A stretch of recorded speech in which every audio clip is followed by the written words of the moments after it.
How long is the shift today, Maggie? How long is my shift? 12 hours. 12 hours. Maggie cares for very sick COVID patients at the Royal London. Shifts aren't as intense as they were in the peak, but some staff are worried about what's to come. The Omicron cases have been rising here in London, and we are a very big hospital. So I don't know what to expect, really. So, yeah. And how are you feeling about January, February time? Scared. Honestly, scared. Because, like what I mentioned earlier, I don't know what to expect. I don't know how people will behave in the next couple of months. And we're just tired. Staff are concerned that growing COVID cases could translate to more sick patients here after Christmas. What we do know is that we've done it before and we can do it again. We've got much better PPE now than we had when we started. We've got better knowledge about the virus and we've got new treatments. So we know we can cope, but it'll be demanding.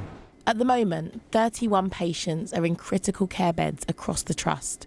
But at the peak in January, there were 182. We filmed at the trust hospitals back then, and the wards were full. Staff had been redeployed, and operations were being cancelled.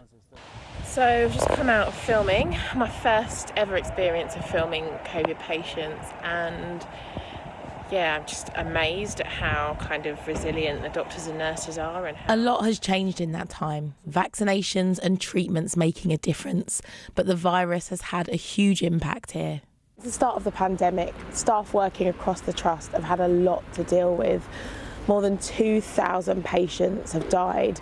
9 members of staff have passed away with COVID-19, and on top of that, they've had their own personal issues to deal with. June is a matron at Whipps Cross. She's been managing wards throughout the pandemic. It's the death, I think, to be holding the hands of your patient who is someone's loved one has been... words can't explain how that has been for the staff, but they did it very well. It's been heartbreaking, absolutely heartbreaking. Hello, Anthony. Hello. How are you today? Yeah, I'm brilliant today, thanks. Good. Thanks for asking. Things are running quite normally here at the moment.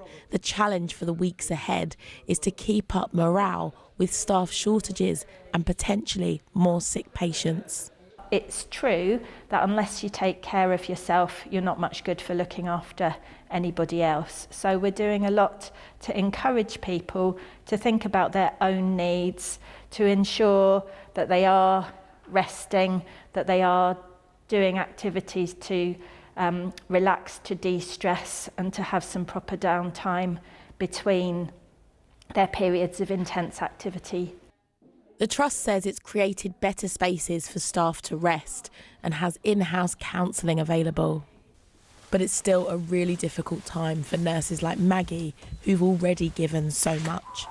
Tara Welsh, BBC London.